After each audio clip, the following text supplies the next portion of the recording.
Have you ever wondered? What happens after we die? It's a question that has haunted humanity for ages. Some say it's just the end. Nothing. Lights out. Others believe in a heaven and a hell. And many think we are reborn, living life after life. So what's the truth? Imagine life as a journey up a mountain. Some of us follow the well-trodden path. Others look for shortcuts. Some of us stumble and fall along the way. But eventually, every single one of us reaches the summit, sooner or later. That summit is death. It's a destination we all share. But the real question isn't about reaching the top. It's about what happens after. In Buddhist philosophy, death isn't the end. It's simply a transition.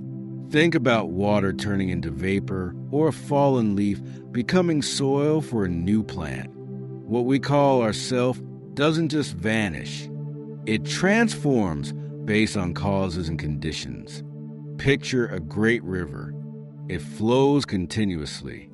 It has no single, true beginning and no absolute end. Imagine you're standing on its bank. The water is never still. Little waves move forward, endlessly. Sometimes the water is clear, sometimes it's murky, but it always keeps flowing. Our life is just like that river. It's in constant flux. Even when our body ceases to be, the energy, the stream of consciousness, continues to flow according to natural laws.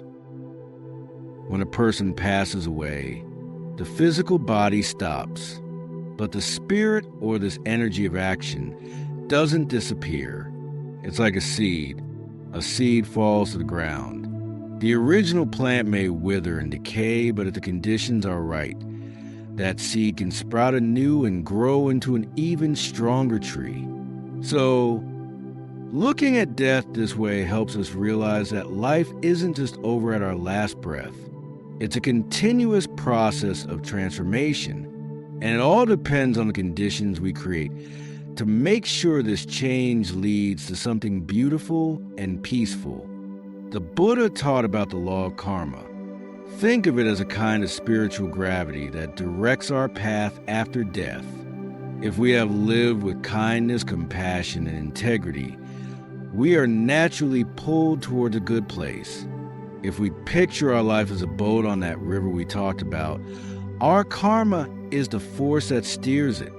If we choose to live with honesty, kindness, and generosity, it's like rowing our boat with the current. The flow helps carry us forward smoothly and steadily. But if we act with selfishness, anger, and greed, it's like trying to row against a powerful current. It's exhausting, difficult, and you risk being capsized into a river of suffering. The Buddha also compared our actions to planting seeds. If we sow seeds of goodness, like compassion, forgiveness, and generosity, those seeds will grow into strong trees that provide shade and fruit for ourselves and others. But if we sow seeds of negativity, like anger, greed, and delusion, those seeds will grow into thorny bushes that prick and harm us and everyone around us. So, you see, karma isn't some external fate. It's the direct result of our own actions, thoughts, and intentions in every single moment. We can choose to change the direction of our boat. We can choose which seeds to plant. We have the power to change our own path for the better. There's a story about a man who lived a very selfish life, but in his final moments, he felt deep regret and a wave of genuine kindness washed over him. That final state of mind, full of compassion, was powerful enough to shape the new existence he was heading towards. We can't change the past, but the present moment, that's where our power lies. And it's the present that creates our future. Think of your life as a tree. Do you want to be a tree that offers shade, beautiful flowers, and fruit? Or one that's withered and lonely, that no one wants to be near? The good we do is the water and nutrients that help our tree grow strong, so that when it's time for it to fade, it leaves behind something of value for the world. So instead of fearing death, we can use it as inspiration. Every second we have is a chance to create something good that will travel with us. Because in the end, death isn't our enemy. It's a powerful reminder of the value of the time we have left. If you knew that any day could be your last, how would you choose to spend your time? Would you stay stuck in anger, jealousy, and regret? Or would you choose to create happiness for yourself and for others? Imagine today is your last day on earth. What would you do? Understanding that life is uncertain helps us focus on the present to build something good that will travel with us. So, whether our journey continues or not, it all depends on the path we choose to walk today. Everything starts with our choice, right here, right now. Ultimately, the question, what happens after we die, might be less important than the question, how will we live before we die? Will we live a life of meaning, or let it drift by aimlessly? Will we be a giver or just a taker?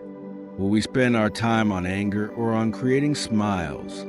When our last day comes, how do we want to be remembered? Do we want our life to leave a trace of goodness, or just fade away as if it never mattered? If we live a life of purpose, we can leave with peace without fear of the road ahead because we know we have lived the best life we could. If you watched this far, thank you. I'm curious, what are your thoughts on all of this? Has this changed your perspective at all? Is there anything you'd like to share? Let's talk about it in the comments below. Maybe there's no single definite answer to the big question, but perhaps what truly matters is how we choose to spend the precious time we have. That's all for today. If you found this meaningful, please like, share, and subscribe to our channel, Dhamma for Life. See you in the next video.